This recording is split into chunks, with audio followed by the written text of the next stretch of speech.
1939. Alemania comienza a apoderarse de Europa.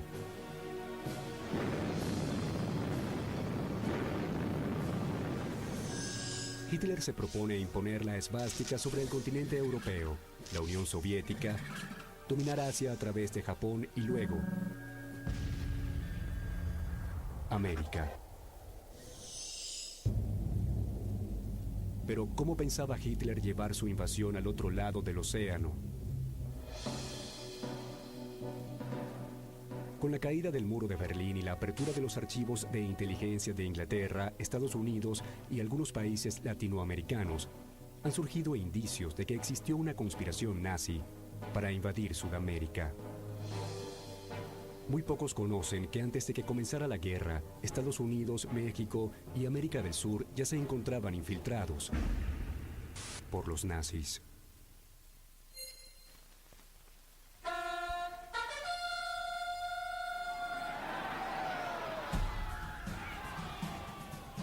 Tan grande fue la ambición de Hitler para pretender crear en Argentina, Chile, Brasil, México y hasta en los Estados Unidos pequeños ejércitos formados por nazis locales. ¿Existió realmente ese plan? Muchos lo niegan, pero si no fue así, ¿cómo se explica esta imagen de Nueva York en 1938? ¿O este acto público en Buenos Aires? ¿O cómo llegó a ocurrir este desfile de fuerzas nazis en Río de Janeiro? Ubiquémonos por un momento a principio de la década de 1930 y dejemos que los hechos hablen por sí mismos. Veremos cuán distinta pudo ser la historia cuando el Tercer Reich intentó extender su poder en América.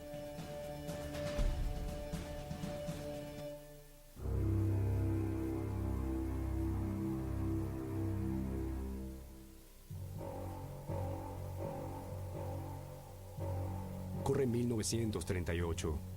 Aún falta un año para que estalle la Segunda Guerra Mundial, pero Estados Unidos, México y varios países de América del Sur ya han sido silenciosamente infiltrados por el nazismo.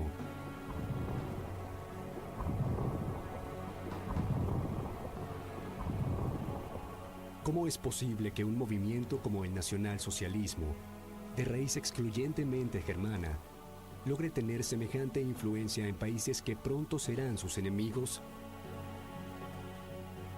Solo es posible mediante una conspiración planificada y ejecutada con precisión.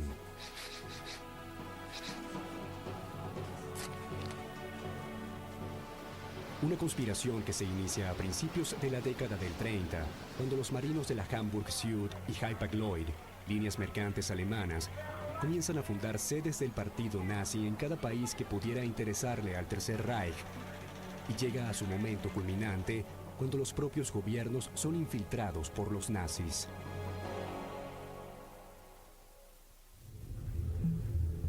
¿Quiénes son los encargados de llevar adelante esta tarea? No es fácil determinarlo, ya que parte de la estrategia implica borrar o confundir las huellas de todos sus movimientos. Sin embargo, en el tumultuoso mundo político del siglo XX, es posible individualizar algunos nombres clave de la infiltración nazi en Sudamérica y los Estados Unidos.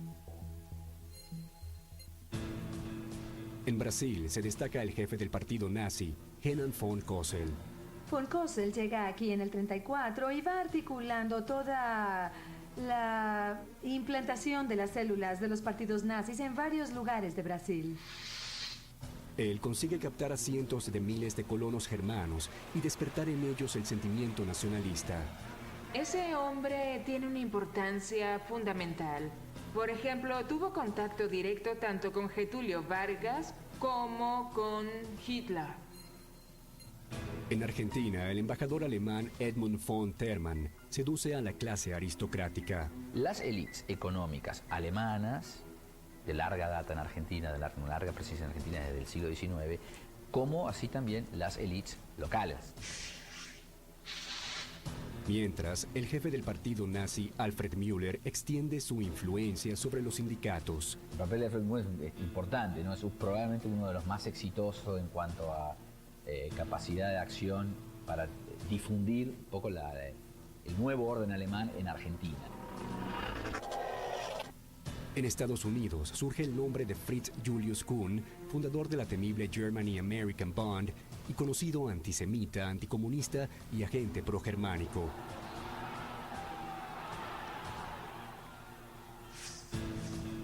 Jorge González Fonmarés hace lo propio en Chile, fundando el importante movimiento nacional socialista chileno, el MNS. Y el nombre clave del general prusiano Wilhelm Foppel, fundador y asesor de los ejércitos de Chile, Bolivia, Perú y Argentina, quien también fundaría el Instituto Iberoamericano en Berlín. Ellos son algunos de los guías de este plan de infiltración que abarca toda América, pero se hace especialmente fuerte en Brasil, Chile y Argentina. Digamos entonces que el núcleo de Brasil, que se articulaba con el núcleo de América Latina, Argentina, Chile, México, resultando en el establecimiento de una gran fuerza nazi. ¿De dónde surgen estos bastiones nazis sudamericanos?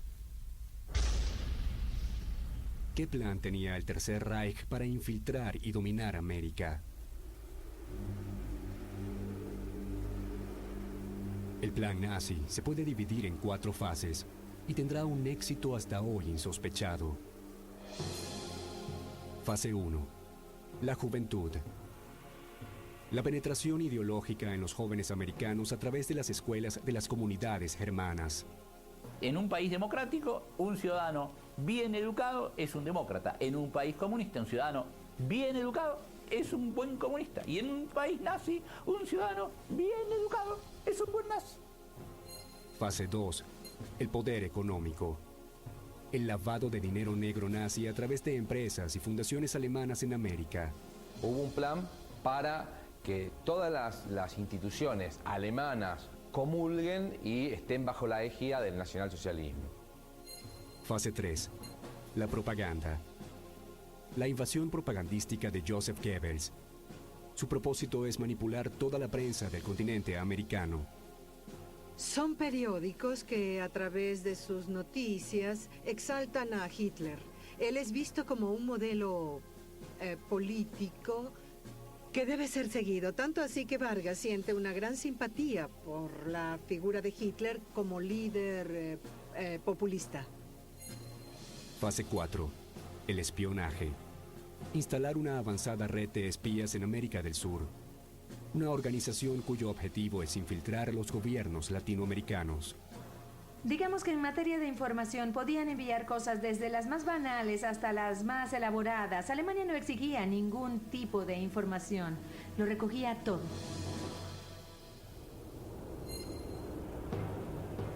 Nada puede detener el avance del Tercer Reich. Es necesario que se unan 2 enemigos naturales, como el comunismo y el capitalismo, para vencerlo.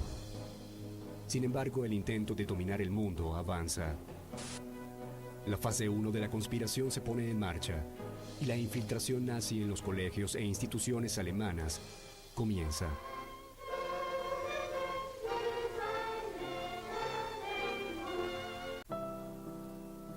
La infancia es el momento de mayor inocencia, pero también donde las enseñanzas inculcadas quedan marcadas a fuego de por vida.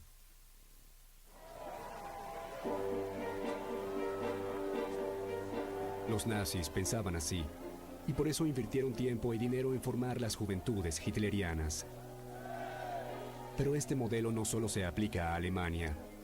Los nazis tienen planes para los alemanes que viven fuera de las fronteras del Tercer Reich, para aquellos que puedan continuar y expandir el legado del Führer.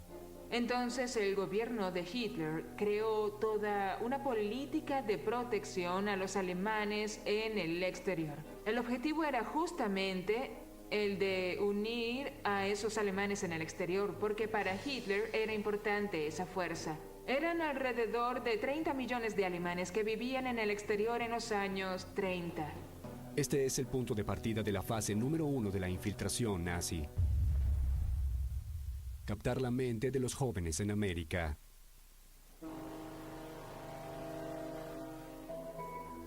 Mayo de 1931. la bandera nazi flamea por primera vez en Brasil. Rudolf Seid, líder de las recién arribadas legiones nazis, conduce a la delegación a las ceremonias anuales que se celebran en el Memorial de Guerra del Cementerio Alemán. Mientras tanto, en Chile, el movimiento nacional socialista se desarrolla por su cuenta y aún Hitler no ha llegado al poder absoluto en Alemania.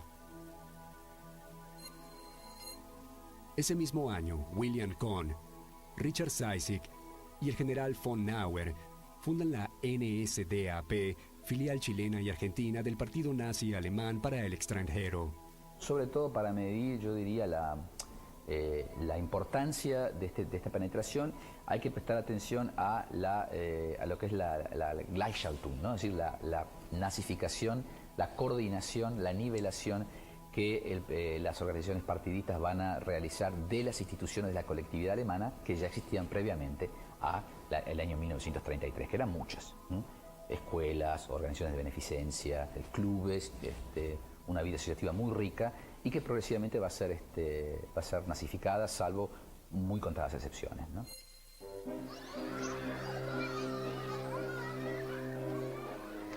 Son los estudiantes de los colegios alemanes quienes se encargan de llevar a sus hogares las buenas noticias llegadas de Europa.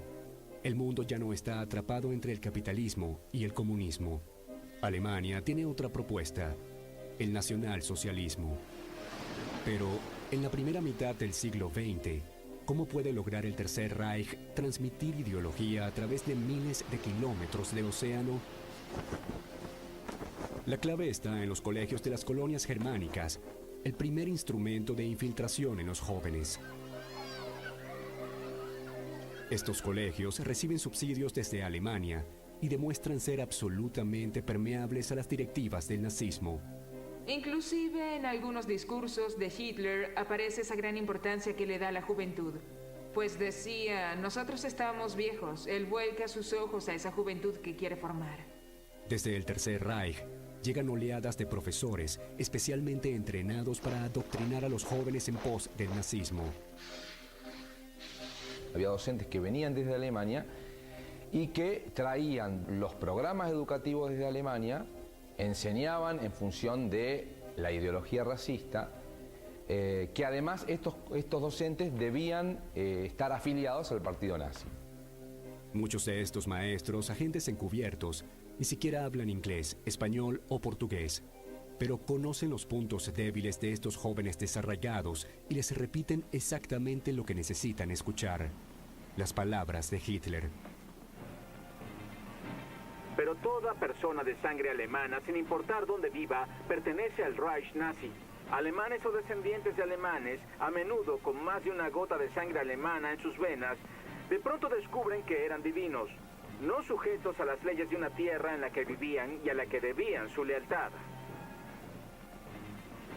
Según los nazis, el alemán era una criatura especial que seguía siendo alemán hasta la sexta y séptima generación y debía recibir órdenes de Berlín.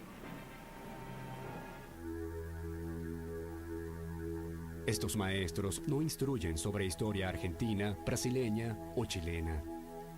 Enseñan en cambio que el advenimiento del Tercer Reich es solo una cuestión de tiempo y que los jóvenes deben clarificar a sus padres, prepararse y esperar a que el Führer los convoque. Había 203 escuelas que organizaron un sistema escolar que estaba de alguna manera aglutinado, alineado con la ideología nacionalsocialista.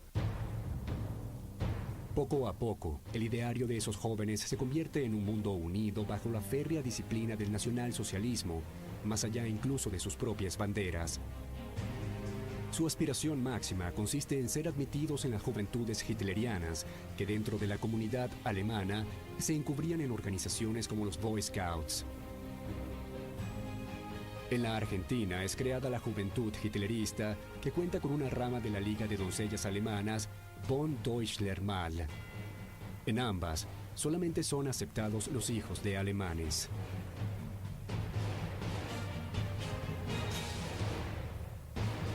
Al dejar la juventud hitlerista, los jóvenes más brillantes pueden continuar su carrera en las escuelas de liderazgo SS en Alemania o en la escuela del Reich para marinos y alemanes de ultramar en Altona.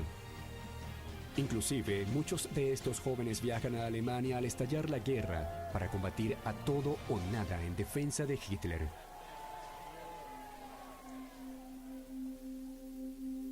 La mayoría muere en el frente de batalla.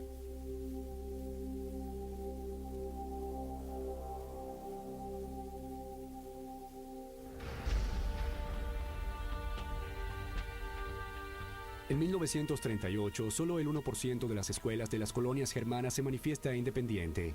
Las demás responden abiertamente al nacionalismo alemán conservador o directamente al hitlerismo.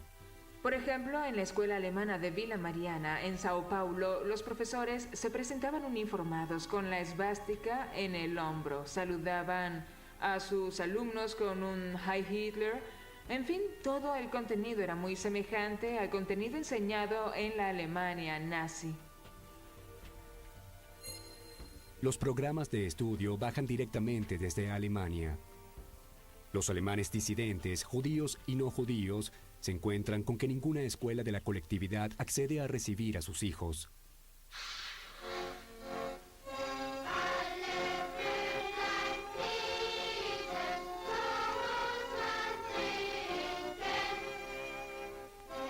Los alumnos ya no saben cantar los himnos nacionales, pero sí saben a la perfección las canciones del nazismo. Inclusive el material didáctico, las canciones, por ejemplo. Llegué a ver un libro de canciones con las mismas canciones, Das Horst-Wessel-Lied, que es una gran canción, muy popular en aquella época, y era enseñada también a la juventud alemana en Brasil.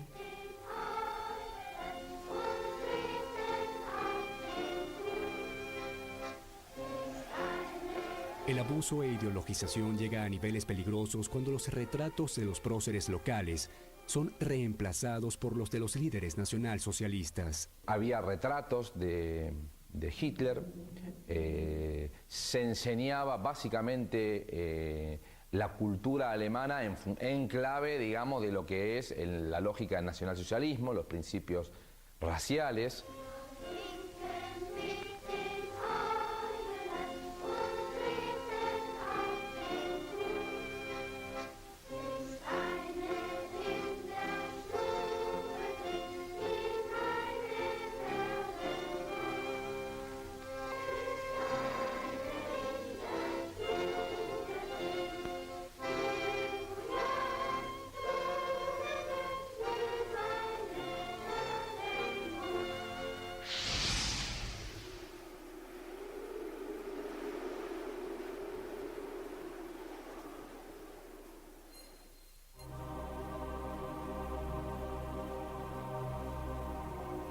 A los estamentos oficiales comienzan a llegar rumores. Se dice que en los colegios alemanes se hace burla de la educación cívica y se fomenta el desprecio por el no ario. Los hijos de judíos son discriminados y expulsados. Se excluía ahí a los alumnos judíos y se excluía también a todos los alumnos que fueran contrarios al nacionalsocialismo. Los gobiernos comienzan a tomar medidas para contrarrestar la infiltración, pero sin demasiados resultados. La comunidad alemana pronazi se siente fuerte y se cierra sobre sí misma. En algunos colegios llegan a colgar retratos en doble faz. De un lado están los héroes del nazismo, al reverso, los próceres locales.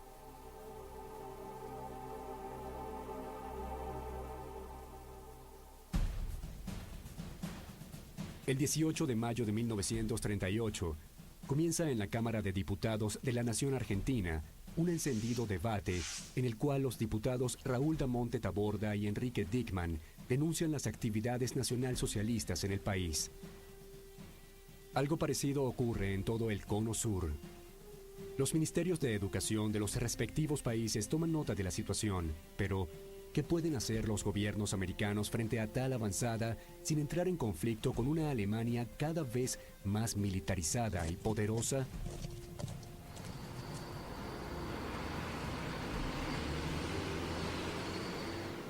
Por lo pronto, se exige que se haga énfasis en los símbolos y el festejo de los feriados nacionales. También se prohíbe por decreto el uso de idiomas extranjeros en las escuelas privadas, cualquier adoctrinamiento político y prácticas racistas.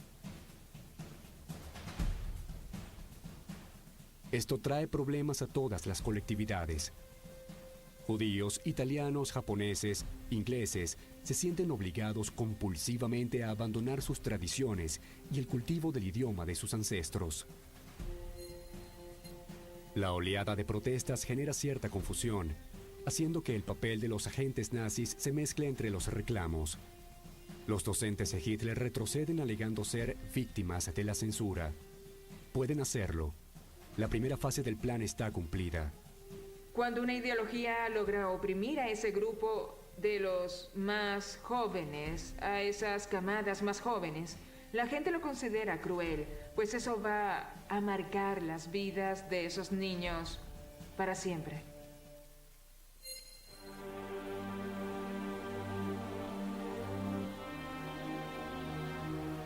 En algunos lugares de Latinoamérica, decenas de miles de jóvenes están convencidos de formar parte de un mundo nuevo, de un Reich o imperio que durará 1000 años, tal como dijo Hitler.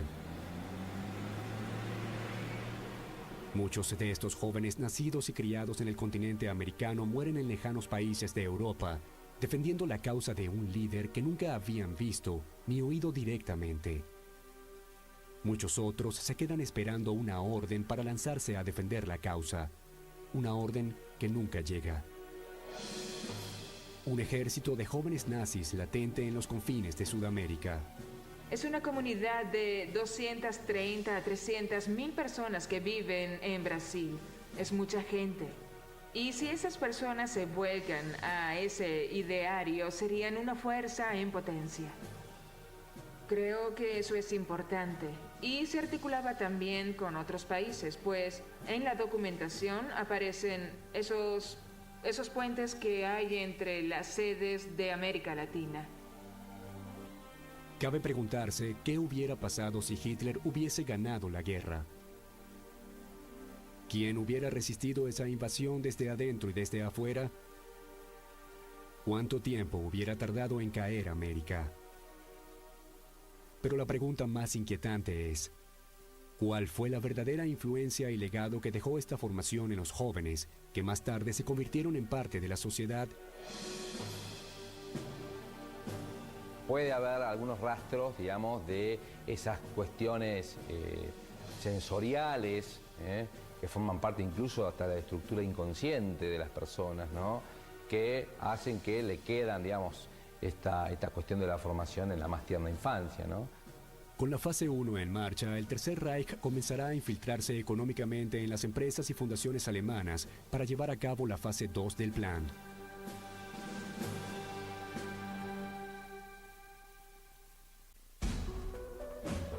La imagen heroica del nazismo ya se instaló en la mente de los jóvenes americanos. Pero, ¿qué sucedía con los padres de estos niños? ¿Cómo se podía influenciar a un adulto ya formado intelectualmente? La respuesta, a través del dinero. La fase 2 del plan nazi apunta directo a la infiltración del poder económico en América con dos objetivos. El primero, comprar voluntades y establecer zonas de control nazi en todo el continente. El segundo, blanquear los capitales usurpados a enemigos del Reich. En un principio, el Tercer Reich se infiltra en la economía sudamericana a través de vías comerciales legítimas, embajadas, consulados y grandes empresas hermanas.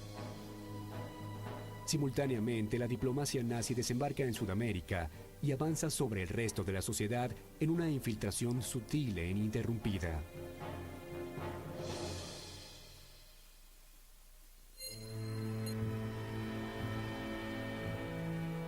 Así, por ejemplo, el embajador alemán en la Argentina, Edmund von Termann, se gana el respeto de las clases altas. Bueno, von Termann lo que intenta es justamente reclutar apoyos para la acción de Alemania en el exterior, ¿no? A través de contactos un poco más discretos, un poco más sutiles, con la élite económica local y la élite económica que ya existe de la colectividad alemana. Gracias a su influencia, von Terman logra convertir instituciones cerradas y tradicionalistas en centros de captación y dispensa de favores nazis, como el caso del Club Hípico alemán. El Club Hípico alemán sirvió de base para lo que llamaba la SS montada. La compra de armamentos por parte de las Fuerzas Armadas da lugar a extrañas comisiones que los militares latinoamericanos aprenden a recibir con discreción.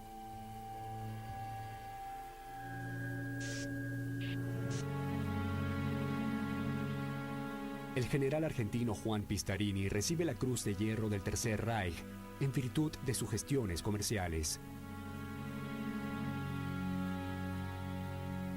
Nombrado ministro de Obras Públicas de la Argentina en 1935, encara la construcción de obras monumentales, como el Aeropuerto Internacional de Ezeiza, que hoy lleva su nombre. Sus faraónicos proyectos siempre son concretados por la firma alemana GOP a través de dudosas licitaciones.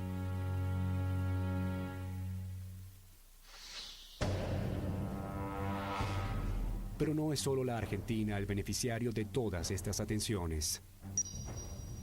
En Brasil, a finales de la década del 30, el presidente Getúlio Vargas envía a su hijo, Lutero Vargas, a estudiar a Alemania, de donde regresa casado con una miembro del partido nazi, Ingeborg Tenhaeff, con quien tiene una hija a quien nombran Cándida. Ella era secretaria de uno de los grandes de allí, no sé si era de Göring. Apareció en los diarios de Sao Paulo por otro asunto. Se casó con una alemana y la trajo. Ella quedó medio escondida en Río de Janeiro y tuvo una hija. Vargas percibe al nazismo como un valioso aliado en la lucha anticomunista y por lo pronto Alemania es el segundo país en el caudal del comercio exterior brasileño. Se percibe principalmente en 1935, un momento en que aquí en Brasil hubo una represión bastante intensa contra los comunistas. Encontramos en varios momentos, en manifestaciones públicas, en entrevistas a la prensa, donde Vargas declara públicamente una cierta exaltación a Alemania como una nación moderna. Un paradigma de nación que debe ser imitado. Las alianzas económicas muy pronto dan paso a las alianzas políticas. De hecho, el gobierno brasileño decide enviar a su élite policial a Alemania para que sean entrenados por la propia Gestapo. Lutero llegó a enviarle a Getúlio Vargas en Río de Janeiro el reglamento y las normas de una escuela de educación física, que en ese momento aparece como un incentivo a la formación de un hombre brasilero blanco, de ojos azules, según el modelo del ario puro alemán.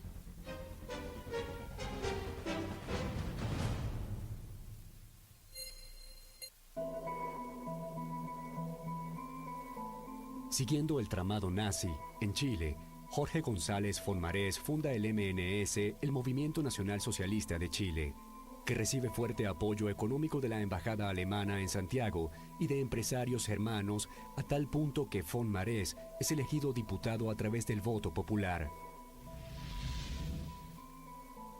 El MNS se alinea de manera categórica con el Tercer Reich en su política racista y antisemita. El ejército de Chile es adiestrado y entrenado por los alemanes prusianos, y todo su equipamiento proviene del enorme consorcio Krupp, el motor de la industria armamentística de Hitler. Que las democracias hablen de libertad. No hay libertad aquí. No hay sindicatos. No hay sobretiempo. El Führer les dice dónde trabajar, cuándo trabajar, por cuánto tiempo trabajar y cuánto vale nuestro trabajo. Forjen el club de sangre y hierro. Tenemos una misión sagrada. Hoy gobernamos Alemania, mañana el mundo entero.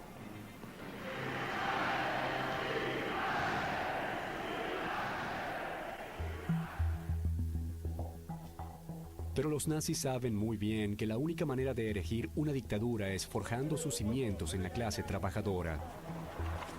Saben también que una mala cosecha, una hipoteca o la muerte de ganado son factores que indefectiblemente conducen a la bancarrota. Tal vez sea el plan más simple, ayudar a los necesitados. Por ejemplo, en el año 1937, una sequía destruye varias cosechas de forraje en la región semiárida de Brasil, Argentina y Paraguay, dejando a productores, trabajadores y peones en el filo de la miseria. Para los gobiernos, que un puñado de colonos pierda todo lo que tienen parece ser un problema menor. Es entonces cuando se hace presente el generoso brazo del Tercer Reich. Y el auxilio tiene la forma de ayuda económica contante y sonante que les llega por intermedio de las organizaciones de bienestar social nazi, salvando a estos hombres de la quiebra. Esos trabajadores no olvidarán nunca que el nazismo les tendió la mano. Y aún para los no alemanes, el ejemplo de lo que el nazismo hace por su gente será algo digno de tener en cuenta. A partir de este momento, en una remota región del noroeste argentino, es posible ver una escena como esta. Escena que con mínimas variantes se repite en el sertón brasileño. En Brasil, las entidades pronazis aparentan ser financiadas por sus propios miembros. Sin embargo, reciben fuertes aportes a través de dos importantes bancos, el Germánico de Sao Paulo y el Banco Alemán Transatlántico. Porque las empresas alemanas establecidas en Brasil, los bancos alemanes, financiaban también ese partido. Financiaban campañas importantes del gobierno alemán, como el auxilio de invierno. Entonces, por ejemplo, el periódico Deutsche Morgen traía verdaderas listas de toda esa contribución que hacían los partidos locales al partido nazi alemán también. Para el nazismo todo suma. Ellos saben que si en algún momento necesitan apoyo masivo, esos campesinos recordarán la generosidad del nacionalsocialismo. Pero, ¿cuál es el precio de la generosidad del Tercer Reich? ¿Qué consecuencias acarrea aceptar un contrato ventajoso? ¿Con qué interés se cobran los favores? En los años 30, obviamente que junto con las inversiones alemanas comienzan a aparecer también sectores pronazis. Las empresas que han hecho tratos con el nazismo súbitamente se encuentran frente a la directiva inamovible de expulsar a clientes y socios judíos. Se trata en muchos casos de empresas gigantescas, firmas como Bayer, Thyssen, AEG y el Hospital Alemán, entre otras. Los bancos, usualmente intermediarios del comercio internacional, también se ven afectados por la expulsión compulsiva de muchos judíos que actuaban en puestos claves. Se caen contratos y antiguas relaciones comerciales se echan a perder.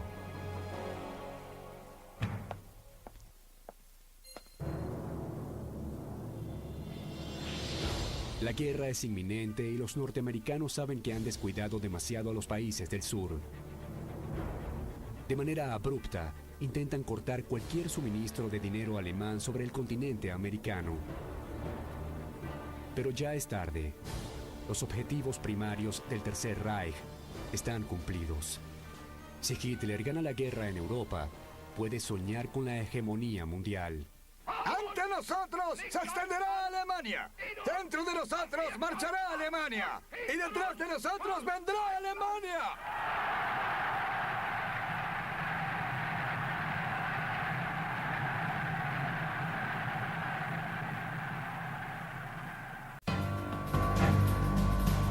La fase 1 captó la mente de los jóvenes colonos alemanes. La fase 2, la voluntad de sus padres. Ahora, la fase 3 buscará que la opinión pública vuelque la balanza en favor del nazismo para así lograr el apoyo tanto de los descendientes de alemanes como de los propios americanos. El cerebro del plan, nada menos que el ministro de propaganda de Hitler, Joseph Goebbels.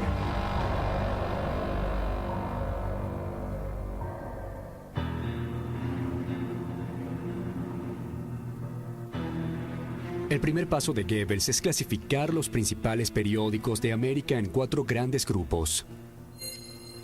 Grupo 1. Prensa opositora y enemiga. La estrategia.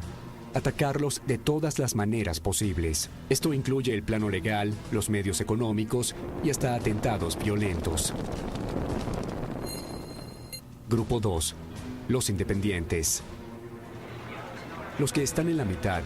Los que no apoyan al régimen de Hitler por completo, pero pueden ser susceptibles de ser infiltrados comprando periodistas o presionando de manera sutil, sin descartar el chantaje. Grupo 3. Los medios infiltrables. Se trata de la prensa fácilmente manipulable mediante la compra de espacios publicitarios o el suministro de información gratuita a través de la agencia periodística del nazismo, Transocean. Grupo 4.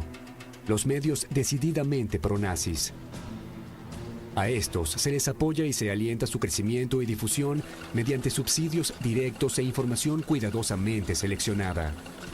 Estos son los casos de Crisol, Bandera Argentina, Clarinada, Pampero y esa serie de publicaciones conocidamente nacionalistas y pronazis.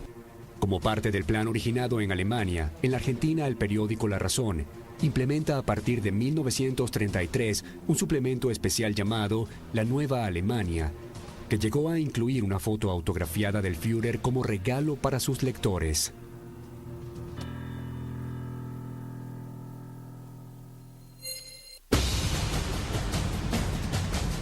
Otro de los medios decididamente pronazis fue el Deutsche Zeitung en sus versiones chilena, brasileña y paraguaya.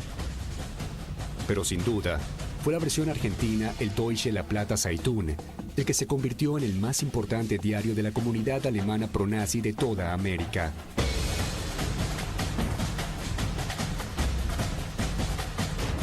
Para el ministro de Propaganda, la opinión pública constituye el equivalente a un campo de operaciones y sus directivas son claras. Con esa lógica, los medios pronazis deben aumentar su tiraje a como dé lugar. Pero, ¿cómo llegan las directivas de un líder del Tercer Reich en Berlín hasta un pequeño periódico zonal del interior de un país sudamericano? Los anunciantes de estos medios son agentes nazis como George Benn, un supuesto comerciante de maquinaria agrícola que gira dinero a través de la embajada alemana en Buenos Aires. La embajada alemana financiaba al Deutsche La Plata Zeitung, financiaba a los medios adictos, también tenían como una política, por llamar así, de cooptación o más bien de seducción hacia intelectuales argentinos. Muchos de los periódicos zonales no tienen acceso a la información paga de las prestigiosas agencias de noticias internacionales. Para eso se crea una agencia de noticias que se llama Transocean, ¿no?, que distribuía noticias en forma gratuita y además se le daba publicidad, ¿no? Se solventaba. En algunos casos se le daba dinero sin ni siquiera poner publicidad. En 1934, las bibliotecas nacionales, privadas y públicas comienzan a recibir miles y miles de panfletos propagandísticos. Con la misma generosidad, se distribuyen los libros alemanes de adoctrinamiento. Todos los periódicos profascistas de Berlín están al alcance de quien quiera leerlos. Sí, se percibe en la documentación histórica que existe en los archivos brasileños que había una propaganda nazi muy bien organizada, sistemática, a través de diarios y, digámoslo así, de una red de espionaje. Y esas redes de espionaje estaban realmente al servicio del Tercer Reich. Los panfletos se imprimen en Hamburgo e ingresan a los países destinatarios a través de valijas diplomáticas. Luego son distribuidos por las embajadas alemanas o la oficina de Sanstede en Argentina, Chile o Brasil.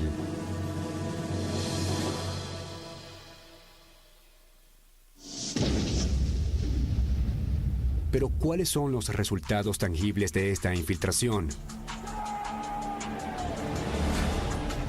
Madison Square Garden, ciudad de Nueva York, febrero de 1939. La imagen es real. Allí, desfilan miles de nazis norteamericanos que quieren ver a los Estados Unidos junto al Tercer Reich en la guerra que se avecina en los próximos meses. Fritz Julius Kuhn, alemán nacionalizado norteamericano, es el líder de la German American Bund, la asociación que nuclea a los nazis norteamericanos y que recibe órdenes directas desde Berlín. Solo meses antes, en el extremo sur del continente, la ciudad de Buenos Aires es testigo de un encuentro similar que convoca a 20.000 personas. Otro de los actos nazis más grandes realizados fuera de las fronteras del Tercer Reich. En la imagen se distinguen rostros que seguramente algún tiempo después se habrán arrepentido de dejarse fotografiar. Políticos, empresarios y hasta el fundador de uno de los periódicos hoy día más democráticos del país seguían atentamente las palabras de Alfred Müller, el líder del partido nazi en Argentina. La avanzada de Goebbels se complementa con una violenta agresión contra los medios opositores, utilizando a jóvenes hitleristas que al amparo de la noche dan muestras de una violencia incontrolable. El Argentinische Tageblatt es el órgano de prensa más antiguo y prestigioso de la comunidad alemana. Resulta un caso emblemático para ejemplificar los procedimientos de boicot nazis. Bueno, ya que no podemos cooptarlos, lo que vamos a hacer es suministrarle informaciones falsas. Entonces crean corrientes de información falsas para de alguna manera, para que los medios críticos se hagan cargo, digamos, las hagan circular y luego sean desacreditados cuando se demuestre la falsedad. Entonces, bueno, si esto era falso, quiere decir que muchas de las otras cosas que están difundiendo son falsas.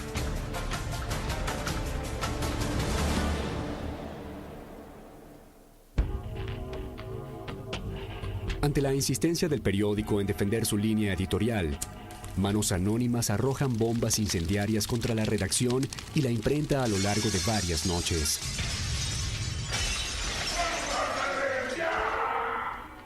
El plan de Goebbels no solo se limita a la prensa escrita.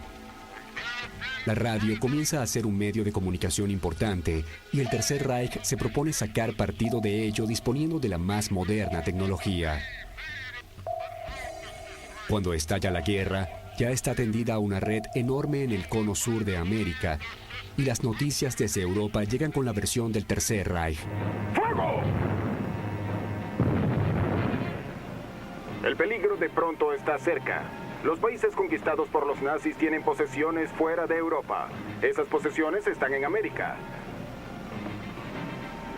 Cuando los nazis demandan las unidades navales francesas de Martinica, cuando los nazis avanzan hacia los campos petroleros holandeses de Curazao, cuando los nazis se apoderan de la base naval francesa en Dakar para invadir Sudamérica, en Brasil ya había más de 1 millón de alemanes que vivían exactamente como lo hacían en Alemania. 1.200 escuelas alemanas con textos y maestros nazis, periódicos nazis. En Argentina, clubes atléticos alemanes, similares al movimiento de la juventud hitleriana, se han organizado exclusivamente para alemanes. Aquí estaba una quinta columna lista para tomar el control.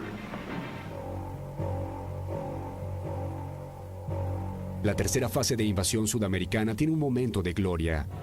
En vastos sectores de Occidente, Alemania y nazismo son considerados sinónimos de modernidad. Los Estados Unidos deciden responder en la guerra de los medios a través de sus figuras más populares. Para finales de la década de 1930, la infiltración nazi había llegado a diferentes niveles en todo el continente americano. Parte de la juventud, la economía y la prensa ya estaban bajo el dominio de la ideología nacional socialista. Estados Unidos, cegado por su paranoia anticomunista, advierte demasiado tarde que el sur de América se encuentra infiltrado. Inclusive su propio territorio ya lo estaba. Como respuesta mediática, produce un verdadero aluvión de divulgación capitalista. Surgen superhéroes vestidos con los colores de la bandera norteamericana, películas bélicas y muchos personajes populares de la época son convocados a participar. Estados Unidos utilizó una cantidad de figuras y de gente y de propaganda en términos de incorporar, digamos, a América Latina a su esfera de influencia. Es por ello que Walt Disney, verdadero emblema americano, inicia una gira, visitando los países más influenciados por el nazismo como Brasil, Chile y Argentina. Ordenado por el presidente Roosevelt, Disney realiza su viaje en el marco de la política norteamericana del buen vecino, en la que se deja fotografiar vestido de gaucho, bailando samba y celebrando las exóticas costumbres sudamericanas, intentando contrarrestar el avance nazi, congraciando a los latinos con el estilo de vida norteamericano. Ellos lo que están planteando es la expansión de su área de influencia. Y como es parte de la expansión de su área de influencia, es la promoción de valores, cultura, imágenes, idearios, sistema político. Exigimos los más altos estándares en salubridad, pureza de la comida y cuidado médico. Nuestros hospitales son modelos para que copie el mundo. Queremos lo mejor para el hombre, la mujer o el niño común. Pero a pesar de todo, nunca perdemos la fe en el futuro. Creemos en el futuro, construimos para el futuro. Si construimos para el futuro, esa es la América. Ese es el modo de vida por el cual luchamos hoy. Porque había una propaganda de peligro alemán. Principalmente fue infiltrada por Inglaterra y por Estados Unidos en Brasil. Entonces había realmente panfletos que decían que habría una invasión a América Latina. Una propaganda completamente negativa relacionada al nazismo. Estuvimos dormidos y mientras lo estuvimos, nuestros enemigos han planeado bien y por largo tiempo. De las embajadas y consulados de todas las Américas han reunido más información sobre el hemisferio occidental de la que tenemos nosotros mismos. En América Latina, cientos de embajadas, consulados y negocios alemanes han hecho todo lo posible para ganar amigos para Hitler y para transmitir sospechas y antagonismo hacia los Estados Unidos. Lo mismo podría decirse de cientos de clubes atléticos y sociales alemanes, exactamente como lo hicieron aquí, en toda América Latina, habían organizado, entrenado y en muchos casos nazificado completamente comunidades enteras de extracción alemana. Una revuelta aquí, un disturbio allá, confusión, pánico, y la quinta columna toma el control, dividir y conquistar, aquí como en Europa. Así comienza una guerra sin armas. Goebbels y el alto mando del Tercer Reich juegan fuerte y buscan contrarrestar la propaganda capitalista en América de la mano de figuras reconocidas e influyentes como Henry Ford, el inventor del automóvil y multimillonario empresario. Joe Kennedy, embajador de los Estados Unidos en Gran Bretaña y padre del clan Kennedy. Y el duque Windsor, heredero al trono del Reino Unido, quienes se muestran afines a la causa nacional socialista y mantienen relaciones políticas y comerciales con Hitler, inclusive durante el conflicto armado. La maquinaria del nacionalsocialismo suma adeptos a los miles de empresarios y políticos que ya había captado en el continente. La cuestión de la infiltración política de la presencia nazi tiene mucho que ver con esa característica de nacionalismo y con esa característica de la comunidad germánica de preservar todo lo que es alemán, inclusive sus asuntos políticos. Henry Ford, tan identificado con el estilo de vida liberal norteamericano, publica y promociona el antisemitismo en un periódico de su propiedad en Michigan, The Dearborn Independent. Un hombre reconocido que eventualmente el nazismo le otorga una cruz de hierro, una medalla, y que va a ser connotado por tanto su admiración con Hitler como por su antisemitismo. Es el gran traductor y editor de los protocolos de los sabios de Sion, y difusor de esto a través del mundo, particularmente en inglés en Estados Unidos. Ford también era conocido y respetado en Latinoamérica, donde su negocio crecía rápidamente. Cuando las tropas alemanas inician la invasión militar, se moverán en transportes de la marca americana Ford y General Motors en un 70%.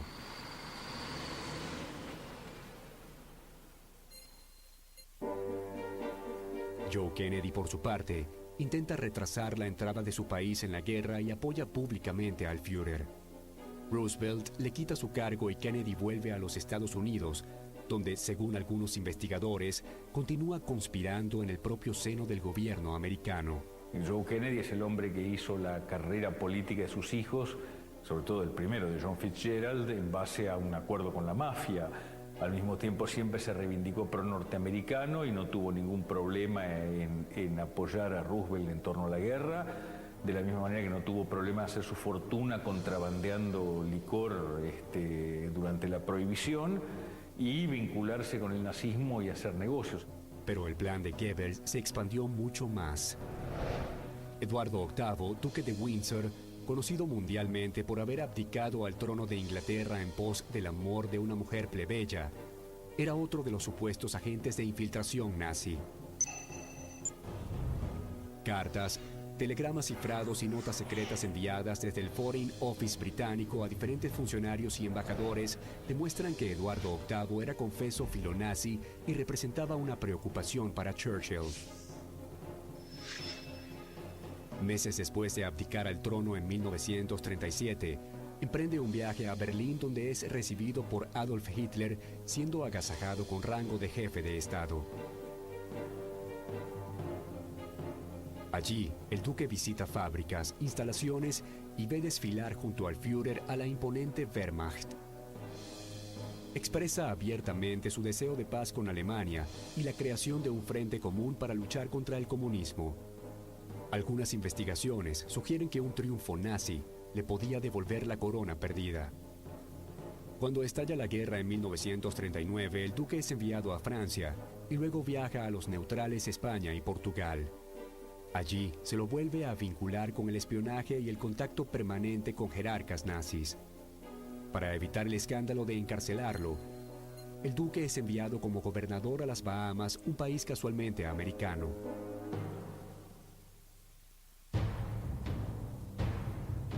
Estados Unidos sentía que estaba perdiendo una batalla, no solo en el continente, sino en su propio país. Y comienza una campaña de propaganda mucho más agresiva a través del gran bastión de invasión ideológica norteamericana, Hollywood. Warner Brothers da el primer paso, estrenando en 1939 el film Confessions of a Nazi Spy. Un año después se estrena quizá el alegato más auténtico de un artista en contra de Hitler. Se trata de la película de Charles Chaplin, El Gran Dictador, donde el artista denuncia con implacable certeza la megalomanía del líder del Tercer Reich. Directores norteamericanos como Orson Welles y Ernst Lubitsch y directores europeos como Alfred Hitchcock y Fritz Lang se sumaron a la lucha. Sus filmes no solo se exhiben en los Estados Unidos, sino que se distribuyen por toda América Latina.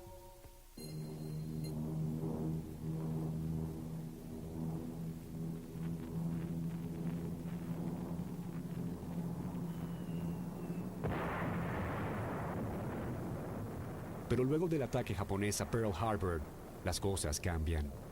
Estados Unidos entra en la guerra y la propaganda se torna más agresiva y directa.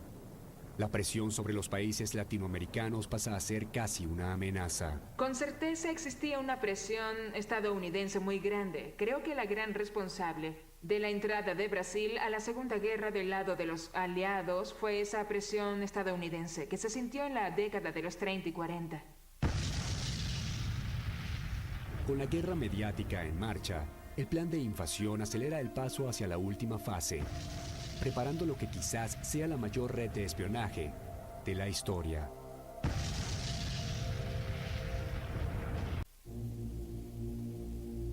Las primeras 3 fases del plan de infiltración estaban cumplidas.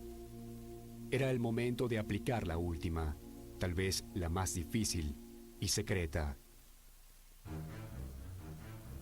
La fase 4 del plan de infiltración nazi consiste en la creación de una avanzada red de espionaje sobre toda Latinoamérica.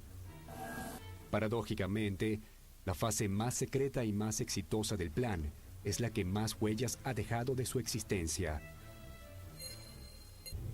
En 1930, Alemania crea la Etappendienst o E-Dienst, una red de respaldo y abastecimiento naval con base en puertos grandes y pequeños y concebida en virtud de una posible guerra con Inglaterra. Pocos años después, esta red se extiende sobre Argentina, Brasil, Chile, Uruguay, México y hasta los Estados Unidos. Pero, ¿qué pruebas reales existen de su presencia? ¿Cuáles fueron sus logros? Aquellos primeros enclaves portuarios interconectados muy pronto comienzan a operar en tareas de espionaje y adoctrinamiento. Desde Alemania llegan agentes encubiertos de la SS y la red de espionaje da un salto cualitativo.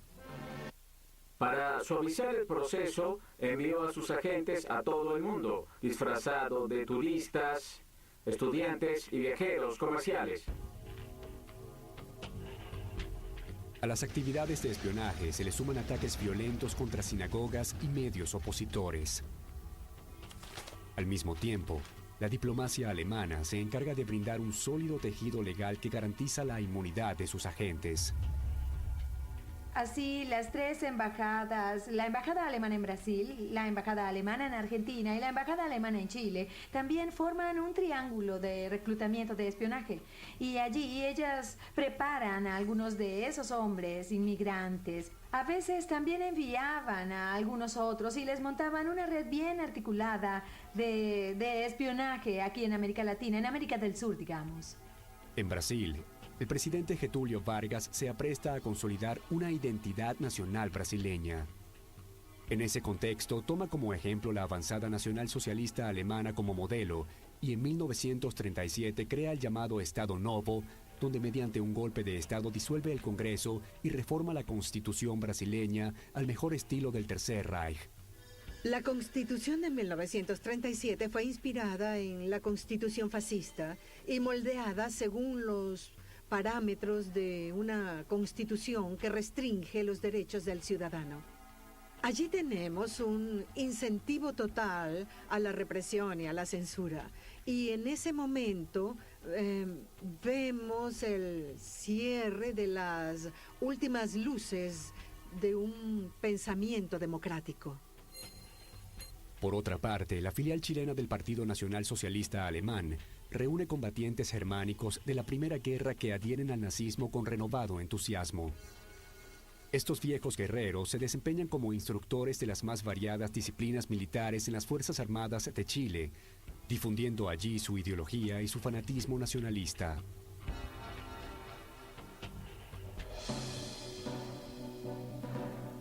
Pero además, en Brasil el espionaje surge de manera natural como un servicio que los colonos y residentes germanos intentan brindar a su patria lejana en plena ebullición nacional socialista. Y la población alemana invade el momento, es colaboracionista de la policía política. Hay denuncias en los archivos del DOPS, por ejemplo. Hay documentos de alemanes que denuncian judíos. Se desarrolla entonces una variante de espionaje particular, no a través de los agentes alemanes, sino a través de ciudadanos que intentan hacer llegar al Tercer Reich cualquier información que pudiera ayudarles. Y existía, digamos, una abertura en eso, y era que cualquier información era bienvenida. No hacía falta necesariamente ser, entre comillas, un especialista del espionaje. Entonces, cualquier trabajo en ese sentido era bienvenido. Sus agentes son matrimonios de docentes, empresarios, funcionarios bancarios, industriales y periodistas. Al espionaje alemán en Brasil le importa más la cantidad que la calidad. Copian todo tipo de información recibida. Rumores, fotografías, infidencias. Luego habrá quien haga el análisis correspondiente.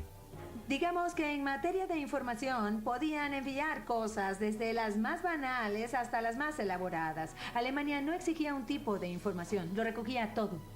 Inclusive el Banco Germánico do São Paulo y Alemán Transatlántico resultan ser verdaderos nidos de espías.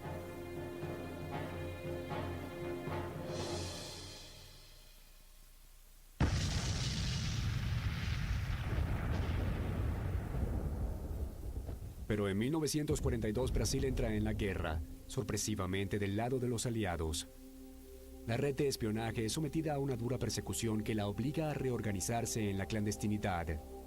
Los propios policías brasileros entrenados por la Gestapo ahora se dedican a buscar y encarcelar a los nazis en Río de Janeiro, Sao Paulo y el sur de Brasil.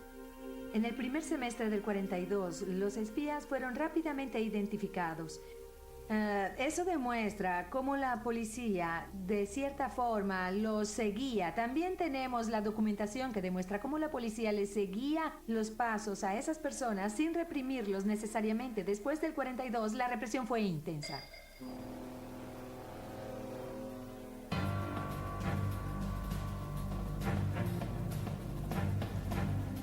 La historia oficial dice que la entrada de Brasil en la guerra en favor de los aliados es provocada por el hundimiento de barcos mercantes brasileños por parte de buques de guerra y submarinos alemanes.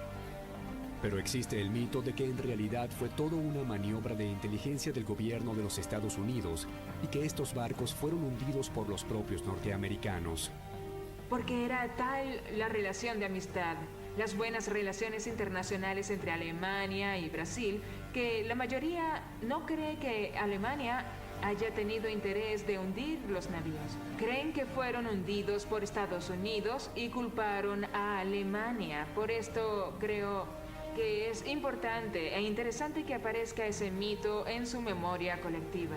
Lo cierto es que en la posguerra no hubo un solo marino alemán que admitiera haber atacado barcos brasileños.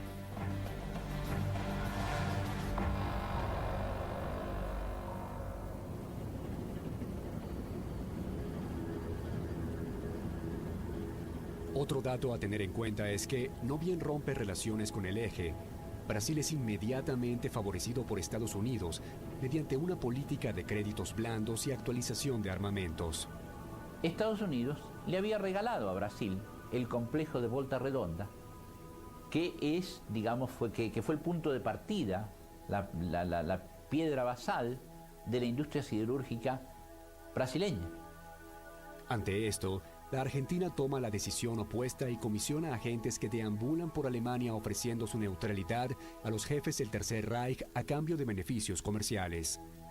Porque ya la población argentina estaba cada vez más en contra del gobierno de los Estados Unidos, que se veía claramente estaba boicoteando a la Argentina y le estaba haciendo daño a la economía argentina. Estados Unidos responde y deja de vender combustible a la Argentina. Digamos, los norteamericanos habían prohibido que a la Argentina se le venda, por ejemplo, todo tipo de combustible. Y la Argentina estaba muy lejos de autoabastecerse en materia de hidrocarburos.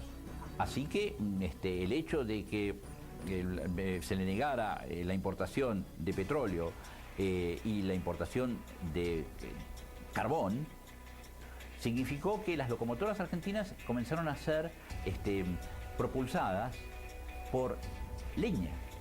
Pero llegó un momento en que se acabó la leña y entonces hubo que empezar a quemar maíz en las locomotoras. Para los ingleses, esto significa no poder comprar el alimento que necesitan en tiempos de guerra, y es entonces cuando Inglaterra insta a la Argentina a unirse a los aliados. El boicot norteamericano se acrecentó, pero la medida en que podía acrecentarse estaba limitada porque los británicos no podían aceptar que disminuyera la cantidad de alimentos que se exportaba desde la Argentina, sin los cuales ellos no podían terminar de cerrar sus cuentas alimenticias. Pero, ¿qué decisión toma la Argentina? ¿Cómo operaba desde el país austral la red de espionaje nazi más grande en Latinoamérica?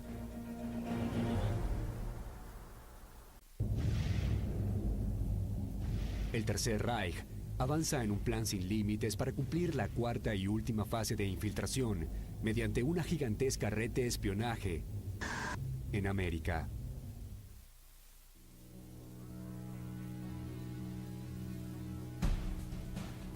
En Argentina se afianza la red de espionaje más grande de Latinoamérica, la Red Bolívar. Werner Kennecke, Hans Harnisch y Wolf Franzock son los primeros nombres de esta organización cuyo poder y alcance nunca fue del todo esclarecido. Kennecke es yerno de Ludwig Freude, poderoso empresario de la colectividad germana, de llegada directa al Führer y el más cercano contacto alemán del joven Juan Domingo Perón. A Kennecke se le asigna el proyecto de instalar un radiotransmisor secreto para poder enviar información a Berlín. Franzock, por su parte, se encarga del enlace radial de la aviación militar y además se le ordena diseñar y montar la denominada Red Bolívar, un sofisticado conjunto de transmisores secretos apoyados por la ORGA-T, organización técnica, y distribuidos por todo el territorio. La Red Bolívar resulta una de las organizaciones de espionaje nazi de mayor éxito de la Segunda Guerra. Solo en la Argentina, posee una flota de automóviles, transmisores portátiles, casas seguras y unas 10 chacras transmisoras. En aquella época, lo más elaborado, lo más avanzado tecnológicamente era la emisión de radio.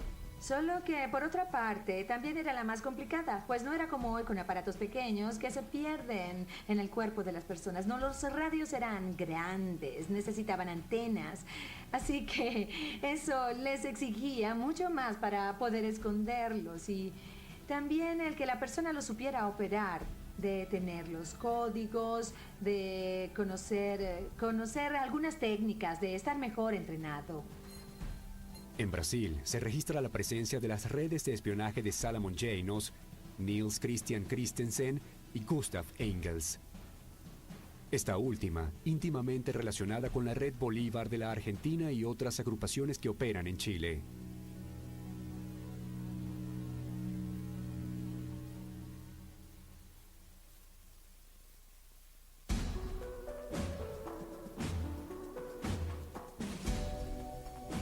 Según los informes de la policía política brasileña, los espías se valen de medios como tinta invisible, seudónimos, marcas ocultas en los pasaportes, códigos telegráficos, correos, cartas disfrazadas, técnicas de micropunto y microfotografías y, sobre todo, estaciones de radiotransmisión clandestinas.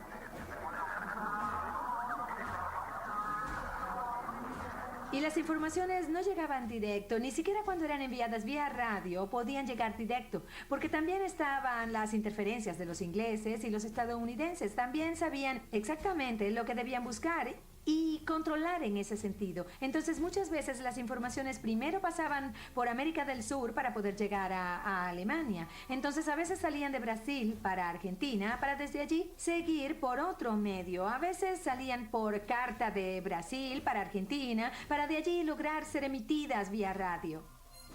También se utilizan las máquinas de escribir Enigma, un sofisticado aparato creado exclusivamente para cifrar mensajes. En los informes se consigna, por ejemplo, que el gobierno brasileño está dispuesto a actuar en forma encubierta por los Estados Unidos para invadir la Argentina, país que supuestamente se mantenía filonazi.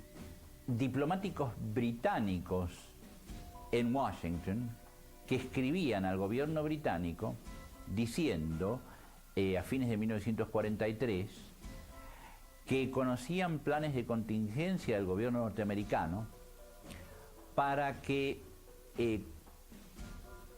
se bombardeara Buenos Aires con aviones norteamericanos y pilotos brasileños.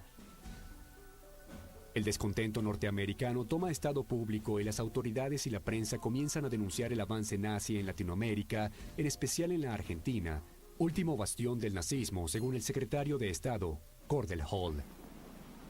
No puede haber sombra de duda en el mundo sobre la determinación de las naciones americanas de no permitir la invasión de su hemisferio por las Fuerzas Armadas de ninguna potencia o ninguna posible combinación de potencias.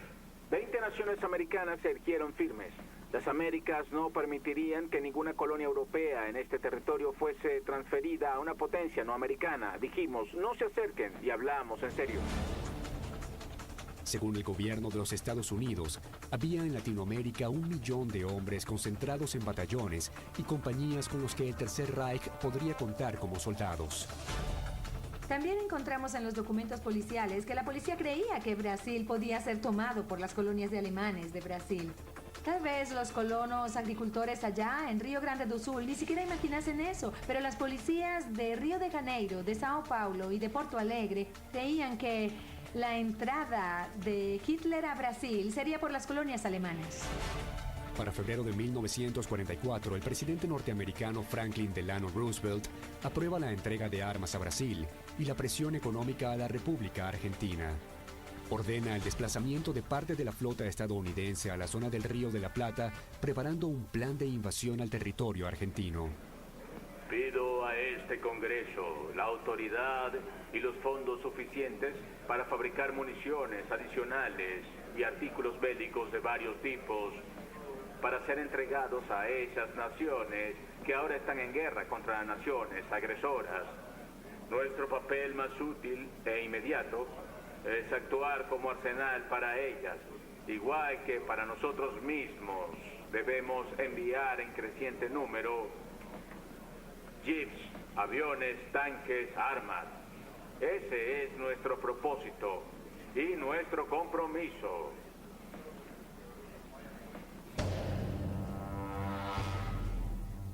Con los norteamericanos avanzando en la región, el coronel Perón, entonces vicepresidente, envía a Alemania y a Italia al nacionalista Juan Carlos Goyeneche.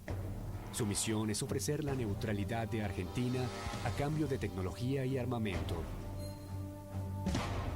Goyeneche llega a Alemania y consigue su ansiada entrevista con el jefe de las SS, Heinrich Himmler, y con el ministro de Relaciones Exteriores, von Ribbentrop. Ahí Goyeneche lo que hace es, deliberadamente, abre la puerta para otra forma de infiltración, de penetración política alemana, que es el financiamiento ilegal de los partidos nacionalistas, ¿no? contra las tendencias aliadófilas, ¿no? Goyeneche tiene una buena recepción. Sin embargo, la guerra ha comenzado a complicarse para Alemania, que ya no da abasto en sus frentes de batalla.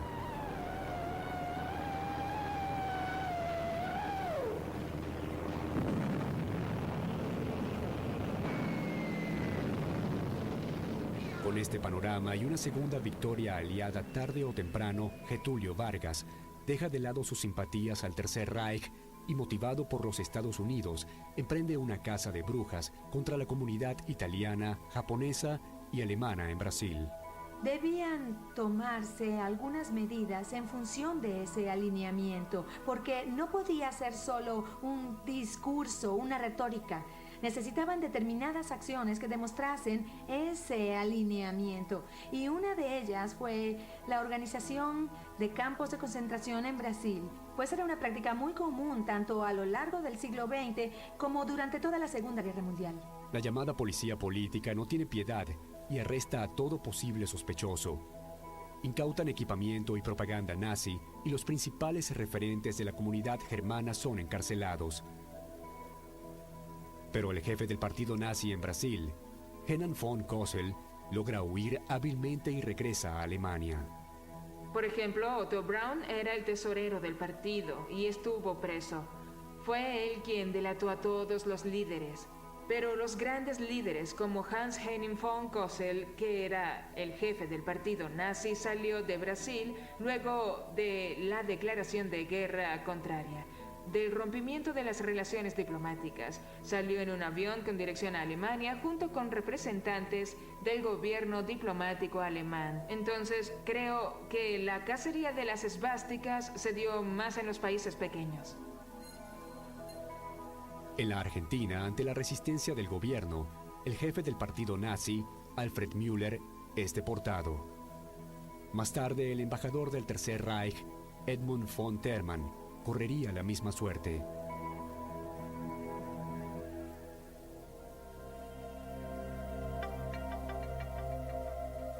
Finalmente, el Tercer Reich cae en todos sus frentes. Adolf Hitler se suicida, al igual que Joseph Goebbels. Sin embargo, otros líderes del nazismo logran escapar y buscan refugio en los países latinoamericanos, donde sembraron durante una década el nacionalsocialismo.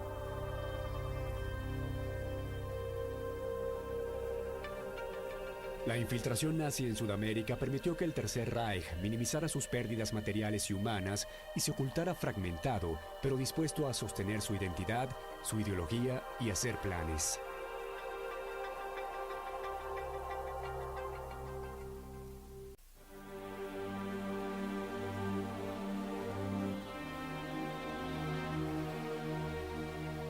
El 2 de mayo de 1945, Berlín se rinde ante las tropas rusas.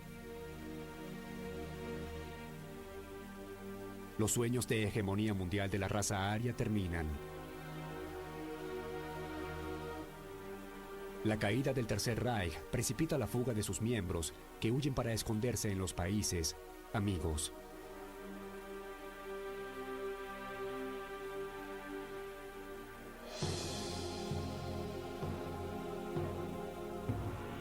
¿Qué sucedió con los cientos de miles de nazis reconocidos de Sudamérica? ¿Qué había sido de los militares y empresarios comprados durante el auge del Tercer Reich? ¿Qué pasó con el dinero nazi blanqueado en Sudamérica a través de las empresas hermanas? Estas huellas borradas no son solo mérito de los nazis en retirada. Estados Unidos y la Unión Soviética se disputaron a los mejores científicos alemanes como si se tratase de un botín de guerra. Hicieron todo lo necesario para ponerlos a salvo de la justicia que los perseguía. Inclusive utilizando a ex-SS u oficiales de la Gestapo como espías para luchar en la incipiente Guerra Fría para un bando u otro.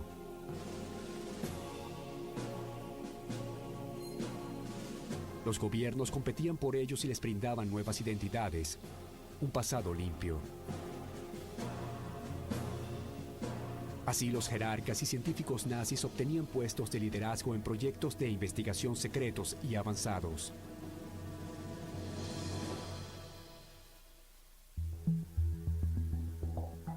El caso paradigmático fue el de Werner von Braun, quien había sido el líder del famoso Rocket Team nazi que operaba en el laboratorio secreto de Peenemünde en la costa del mar Báltico. Allí construían los primeros misiles balísticos de la historia, los B-1 y B-2, en la fábrica Mittelwerk, donde trabajaba mano de obra esclavizada. El V-2 fue el precursor de todos los cohetes y misiles de la era moderna. Hasta el último día de la Segunda Guerra Mundial, estos misiles hicieron un terrible daño a las ciudades británicas. Meses antes de que finalizara la guerra, von Braun sabía que la caída del Tercer Reich era inminente, así que decidió contactar a los americanos y rendirse ante ellos junto con 500 de sus mejores técnicos. Así comenzó el proyecto militar Paperclip en Fort Bliss, Texas. En los años siguientes, ellos desarrollarían toda la tecnología que le daría a los Estados Unidos sus misiles balísticos y los cohetes Saturno, que llevarían al hombre a la Luna. En la década del 60, von Braun se transformó en el director de la NASA, trabajando en el Marshall Space Flight Center. La gran paradoja fue que uno de los científicos preferidos de Hitler terminó siendo el símbolo del desarrollo espacial norteamericano.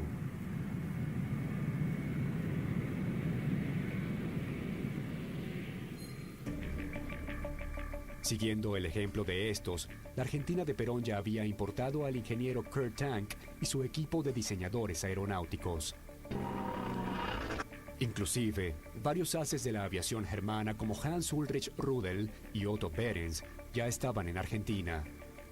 Todos ellos habían sido partidarios del régimen nazi de Adolf Hitler. El nazismo no les pareció tan feo a los argentinos, porque habían sido educados de esta manera. Y habían sido educados de esta manera, digamos, con una ideología que se acercaba a la ideología tradicional de los alemanes, de la sangre y el suelo, una ideología que era la antítesis del contractualismo occidental, una ideología según la cual es posible salvar a la patria violando la Constitución. Obviamente, muchos de los ideólogos del Tercer Reich se habían suicidado o fueron juzgados o encarcelados de por vida. Sin embargo, la inmensa mayoría encontró ayuda. La red de espionaje nazi seguía funcionando.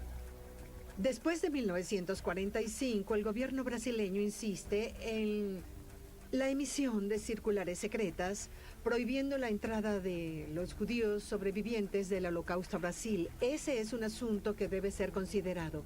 Por otro lado, el gobierno de Brasil, ahora el gobierno de Dutra, facilitaba la entrada de nazis a Brasil. Muchos especialistas afirman que no hubo un plan maestro del Tercer Reich para apoderarse de Latinoamérica, que no era prioridad de Hitler el continente americano. Pero las imágenes y documentos encontrados en nuestra investigación no dejan dudas acerca de la infiltración sin precedentes que sufrieron los países más influyentes de la región, inclusive años antes de que se desatara la Segunda Guerra Mundial, más allá de las prioridades de Adolf Hitler. Al principio, pocas personas deseaban hablar. Y hoy en día, hablan más. Creo que ya están próximas a la muerte y pueden ver con mayor distancia ese trauma relacionado con sus vidas. Pero, ¿cuántos jerarcas fueron realmente atrapados? ¿Cuántos nazis lograron ocultarse durante muchísimos años en el mundo entero y acrecentar sus fortunas? ¿Qué fue de las obras de arte y piezas de joyería usurpadas que nunca fueron recuperadas por sus verdaderos dueños? Funcionarios nazis que trabajaron dentro de gobiernos democráticos y dictaduras en América. Empresas alemanas que resurgieron de las cenizas de la caída con dinero lavado y una ideología que impregnó a distintos dictadores a lo largo del continente por décadas. Es una historia que fue hasta cierto momento silenciada, considerando que parte de los archivos brasileros estuvieron vedados a la consulta pública hasta 1995. Si analizamos las evidencias y evaluamos los resultados finales, podríamos afirmar que la infiltración nazi en América obtuvo un éxito dentro de la derrota. La conspiración nazi en realidad nunca terminó. Sí, obviamente, aún hoy hay gente que para adentro y sin poder, digamos, reconocerlo públicamente, sigue reivindicando al Tercer Reich.